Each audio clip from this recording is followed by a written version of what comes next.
Hey Woodhaven family, and welcome back to the Journey 24/7 podcast. This is Chandler here with you again as we dive into Genesis chapter 10 today. Now, this is one of those chapters that we've talked about that you read it and the first reaction is probably, what can I get out of this? I feel like I'm just reading a bunch of names and they're not really making a lot of sense to me. And I want to tell you that one, that can be a natural reaction, and that's not necessarily always a incorrect reaction in the sense of we're not always going to see stuff that just jumps out to us in these passages, but we can try to dig into them and see what we can get out of them. I'll also encourage you that some of these may not seem as fruitful now, but in the future when we're studying passages, having these genealogies actually is really, really beneficial for us to be able to go back and see how people are connected. So there's some certain things that we're seeing here that may not make a lot of sense to us yet, but they will eventually when we get to other passages that connect to these. But there are a few things that I do want us to look at here before we wrap up this week and get ready to move on into Genesis chapter 11 next week. The first is that we see that Noah's sons really do listen to God's command to be fruitful and multiply. All of these names that we're seeing here all are as a result of Noah's family. They all are part of Noah's genealogy, as we know all of creation after this would be, because all other humans were taken out by the flood. So they've listened and followed God's command, which is important. Another thing that I think was really interesting is studying this is you notice some familiar areas.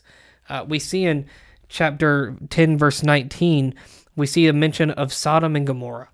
Now we know that Sodom and Gomorrah we will learn about later on. We know these were two places that were just really awful. They were places that our first thought is typically of wickedness or sin when we think of them. Now, if you remember last chapter, yesterday when we were studying, we saw Ham try to humiliate his father Noah. And we saw Noah's response was that Canaan, Ham's son, would be cursed.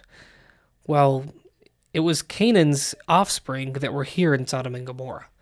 So it makes us wonder if some of Ham's initial humiliation of Noah could have ultimately been part of what led to the Canaanites here in Sodom and Gomorrah acting in such an evil way. Now, we don't know for sure that there is a connection there, but it does seem logical that there could be a connection between Ham's actions and the sin that we see later on take place in Sodom and Gomorrah. Now, one other thing before we wrap up for this week is that when we look at this, we have to recognize that, remember, all Scripture is not always put in a chronological order. So this chapter right here is actually going to be out of order from where we're going to see in chapter 11 on Monday, where we see the Tower of Babel. So that's just important that we remember that as we continue our study through all of Scripture, that we're always keeping in mind when things are happening, because they could be out of the exact order we're seeing it as we study it. And we'll try to talk about that most of the time when that happens.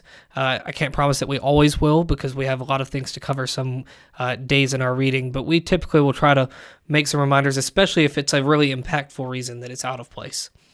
But that's going to wrap up here in chapter 10. Like I said, these are tough chapters to study. When we get to some of these where we have them, it's just important to remember to be diligent in it, because like I said, there's value to them. And sometimes we'll realize that value even more as we get deeper into our study throughout the Bible. I hope you all have a wonderful weekend and come back ready to dive into Genesis chapter 11 on Monday. And I hope to see you all Sunday at church as we continue our journey together. Y'all have a good one.